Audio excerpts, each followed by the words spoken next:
Dr. Crystal Nix, chiropractor and certified acupuncturist. As promised, we're going to talk about intentional time blocking today. So first we're going to break it down. What is intentional time blocking? What are the 5 categories we're going to focus on? And then how are we going to incorporate it? So we go from a week-long perspective in order to actually adopt it into our lives each and every day. Okay, so here we're going to first focus on the 5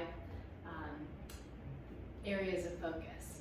So what those are first a spiritual focus, then a personal, internal focus, then physical, then relational, and last is influential. All right, so starting with spiritual. So think about how you like to fill up and how you like to feel centered. So if you are one who does have a relationship with God or your Creator, then you can consider it in the sense of like prayer, meditation, those sorts of things. And if that's not necessarily part of your practice, then think of it more as a way of helping yourself to be rooted in peace. Right now is a time where we're dealing with quite a bit of uncertainty and just bombardment of opinions. So one thing that you might want to focus on to start your day off spiritually would be maybe fasting from opinions and media. That might be your one thing, and then gradually you might decide, okay, now that I've fasted from that for maybe an hour or so, what do I want to fill my time up with? It could be something like some sort of reading that is edifying. So an author that I love is Wayne Dyer. He has a great book called Wisdom Through the Ages, and that's a great kind of day-to-day read that you can just read for 5 minutes to start your day. Of course, there are things like scriptures. There are videos that are meant to help fill us up. One that I've really come to love is called Daily Bread by D. Todd Christofferson. Anyways, that's just an idea. Then we'll shift our focus now into personal. So this is how you want to have fun, actually. So this is either in terms of how you want to have fun in education or art or dance or being out and exploring something new. That might feel restricting at different times. Like right now, we're dealing with a season in life where we're actually restricted as a society from being out and about very much. But maybe having a focused amount of time to exploring something that you really enjoyed. So that could be, again, something that you've wanted to learn about, like herbs, or about spring cleaning in a way that really brings you joy. A book, an author, as well as a show that could be really uplifting in that element is by Marie Kondo, the life-changing magic of tidying up. That has brought me a lot of joy, and especially this time of year, it might be a good read or just fun to watch on Netflix for a short period of time. And that way you've dedicated that amount of time to help yourself personally to fill up. It's really where you want to focus on sharpening your saw in ways that might help you in other areas, especially in our influential area, which is our last category that we'll address. So that's setting aside time to focus on yourself personally and how you want to fill yourself up personally. That might just be, okay, I need 10 minutes away from taking care of the kids. That might be your personal time. So you can be creative with that. Next is physical. So this is having a physical intention towards helping your body. So we've talked about helping your soul, your spirit, even your mind with that personal element. Now we're focusing on helping and strengthening our bodies. So strengthening, that would be one great way, being physically active, considering, okay, is this a season where I really need to feel like I'm exerting because I've been just sitting around more than I want? So doing more of an intensive type of workout for a shorter period of time might be helpful. Something like one of those fit training, the intensive interval training, that might be helpful. Or it might be something like jump rope. for 5 minutes really vigorously. That could be even a way of just having that more, what we call in Chinese medicine, yang type of exercise. But if you're dealing with a lot of stress, it's actually good not to do too much of an intensive workout. That's why I was saying something like 5 minutes of like jump rope or sprints, that sort of thing.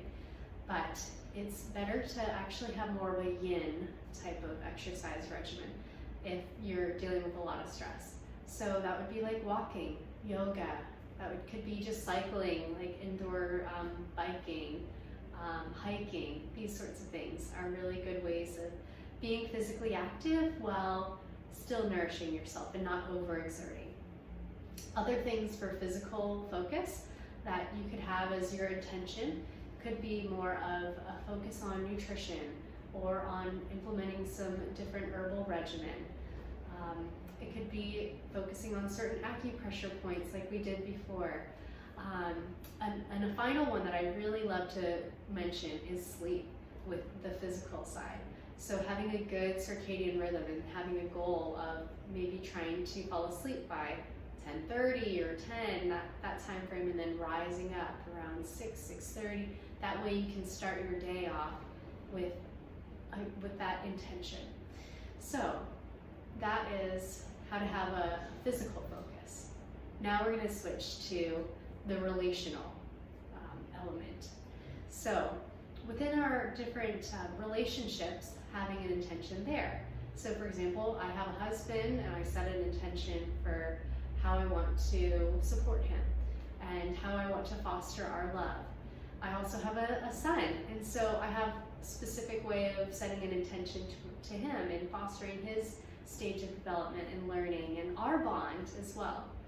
So it's for your immediate family as well as considering, okay, just maybe the external family members as well. If you have a specific intention that you want to set with them, that could be like just sending them a text, sending one family member a text a week or a day, or just actually picking up the phone and catching up or meeting up and hanging out. And then also last one would be for friends. I find that all too often after we graduate from college and start our careers that sometimes it's hard for us to actually have friends and enjoy our friendships like we used to, because we used to all live close by each other, and especially if you're married, and we just tend to be focused on that internal relationship in the home. And so having an idea of what you want to develop as an intention with friendships. It could be just one friend, or it could just be like, okay, having a way of trying to encourage all of your friends on social media platform. So you can, again, be creative with this, but again, having an intentionality for those relationships that are really special to you. All right, last one is our influential sphere. So I guess typically it's called the sphere of influence. So the way that we can have specific intentions there can be, one, are we in the sphere of influence that we want to be in? If so, great, but sometimes we can actually feel like our joy isn't there the way that we had hoped. I get that way sometimes. I have the practice that I had dreamt of back in college, and then sometimes I do feel like my joy is not there the way that I'd hoped. And so I create an intention to be very specific about my heart and my relationship with my patients during those times when I forget and have that loss of that joy. So if you're in the area, if you're in the type of design or parenting the way that you wanted to, or being a spouse, and you're not necessarily having that sense of influence and passion and purpose there the way that you'd hoped, having an intention for your spheres of influence is this idea. So again, if you are in your sphere of influence that you'd hope for, those are some things to consider. If you're not, then considering ways to start aligning yourself in that direction. If that would be learning more about a career that you'd like to get involved in, or maybe shadowing from someone that you'd like to kind of have a similar impact, or volunteering, or even if you have an area of service or community that you're a part of that you love, then having a sense of voice in that sphere. Your voice is needed. So these are some ways to consider setting an intention for your sphere of influence. So these are the 5 areas that we want to focus on each day so that we're living from an intention rather than just reacting through life. So now we're going to talk about how we want to implement that. So the way that we implement these intentional time blocks is first setting those intentions at the start of the week. So each Sunday evening, I like to, and have my husband do this as well with me, where we just take a few minutes to be mindful and set our intentions for those 5 areas of spiritual, personal, physical, relational, and influential. Then, from setting those intentions, writing them out, we only do one. We do one thing per category, okay? Then, from there, I infuse it through my daily planning. Okay, so from here, we're going to focus on bringing those intentions for the week into our daily lives. So, the way that it'll look is, I've got this example here. It will show how just a sample day in my own life has been. First, I like to start with setting the intention for a spiritual mindset. When we start our day off with a spiritual rootedness, we can feel more centered throughout the rest of the day. So again, if it's you're fasting from media, or if it's doing something to be a little more proactive, whatever that is, set your time for that and have a specific time block for it.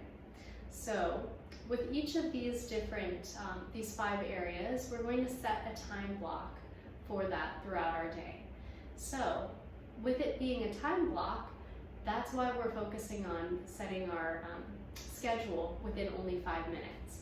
We don't micromanage, because when we micromanage, it's more confining, and we don't want to feel confined. It's setting our intention actually helps free us in order to live from a freed state, as opposed to that confinement or that overly disorganized state. So having these time blocks can be able to help you to have a day, especially during times when it's more stressful and it's hard to kind of figure out and get a grasp on how you want to be able to manage your day when it's out of the ordinary. It helps bring a sense of purpose as well as direction through your day. I hope you enjoy this, and please again, leave some comments. That way we can be able to work together to know, all right, these are some really great intentions that have worked for you, and maybe they can help each of us who are watching. Thank you so much.